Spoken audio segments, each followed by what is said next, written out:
నాతో పాటు మీ మీద ఇంకా చాలా ఛానల్స్ మీద ఒక 150 ఛానల్స్ మీద అండ్ ఇంకో 4 ఇన్ఫ్లుయెన్సర్స్ మీద కలిపి పెట్టిన కేసు. ఎందుకంటే ఆవిడ గురించి అగ్నిస్ట్గా మాట్లాడకూడదు, నేను విక్టిమ్ని కాబట్టి. ఆవిడ ఏ రోజు కూడా, ఎందుకంటే నేను ఏ రోజు ఆవిడ పేరు కూడా తీయలే, అందుకే నాకు ఏ రోజు పెద్ద ఇది దాంట్లో ఎఫెక్ట్ కూడా ఏం పడలేదు.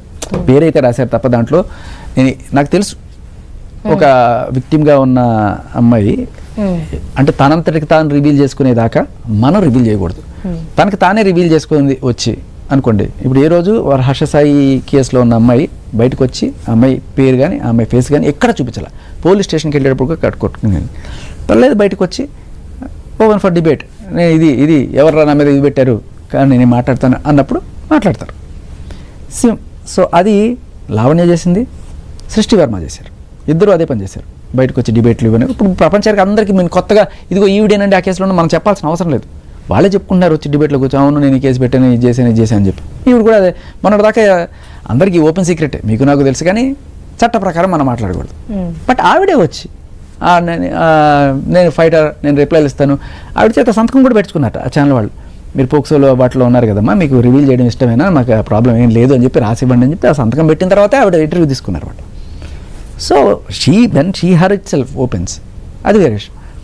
సో ఇక్కడ అసలు పాయింట్ ఏంటంటే ఈ కేసుల్లో కానీ ఇంతకు ముందు కేసుల్లో కానీ వీటన్నిటికీ కూడా ఎవిడెన్స్లు మీరు గమనిస్తే కేసులు అంటారు, ఏదో 100 కేసులు ఏదో డ్రగ్ కేసులో ఉన్నట్టు అనుకుంటారు.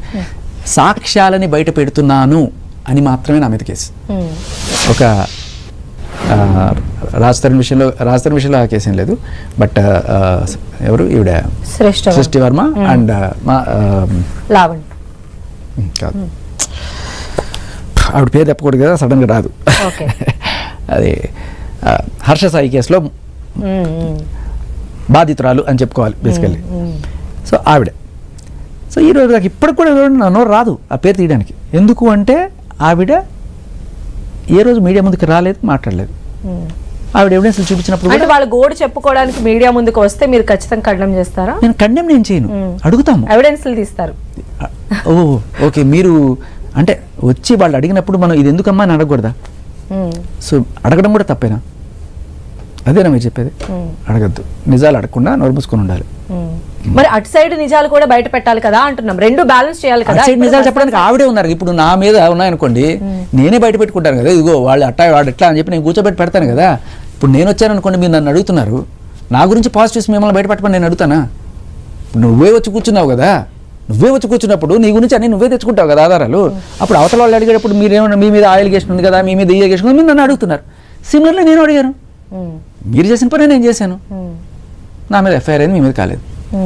వాళ్ళు ఎఫ్ఐఆర్లు పెట్టుకుంటారు, మనం ఎఫ్ఐఆర్లు పెట్టించుకోవాలి. అంటే మేము ఇలా లీగల్ గా ఉన్న టైంలో ఇంటరప్ట్ అవ్వలేదు కదా.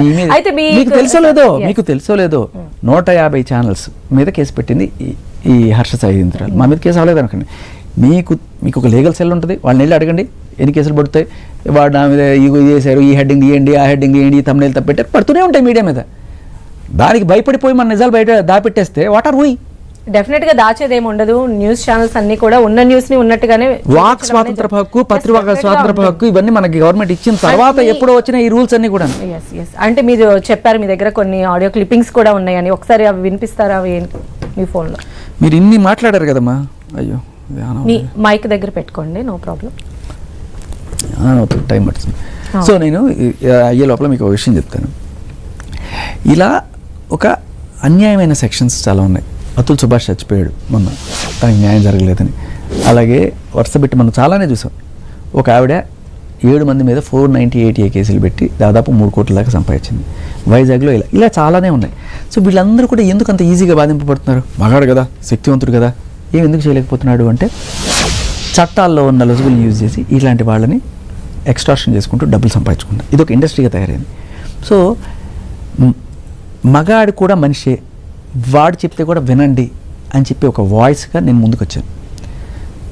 ఇలా అన్యాయం జరిగిపోయే మగాళ్ళ పక్షాన్ని, ఇప్పుడు మస్తాన్ సాయి పక్షాన్ని నేనేం లేను, మీరు గమనించండి. రాజతరుణ్ పక్షాన్ని నేను నిల్చున్నాను, అన్యాయం అయిపోయాడని. అలాగే హర్ష సాయి గురించి కూడా నేను నిలబడ్డాను. కానీ మస్తాన్ సాయి గురించి ఏ రోజు నేను ఆయన దేవుడు అయ్యి నేను మాట్లాడలే. అలాగే ఎందుకంటే మీ ఇద్దరి మధ్య ఒక ఫ్రెండ్షిప్ ఉంది అన్నది, ఫ్రెండ్షిప్ ఉంటే నేను వాడు దేవుడిని మాట్లాడతాను కదా.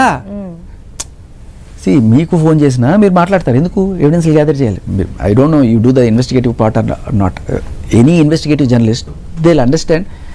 ఎవరన్నా ఫోన్ చేసినప్పుడు మనం వాళ్ళ దగ్గర నుంచి మ్యాటర్ లాగడానికి అన్నట్టుగానే మాట్లాడతాం. పోలీస్ అయినా సరే, సార్ నన్ను ఇరికించకుండా ఉంటే నేను మీకు ఒక సాక్ష్యం చెప్తాను సార్ అంటే, రే ఇరికించలేరా చెప్పరా అంటాం మనం, అంతే కదా. లేదురా తప్పురా అక్కడ నిన్ను కూడా పట్టుకుంటారా అంటే వాడు ఏమిస్తాడు మనకి. సో అది నిందలేయాలనుకుంటే వేయండి, పర్లేదు. అయితే మిమ్మల్ని కార్నర్ చేయాలి ఇన్ని అడిగారు కదా.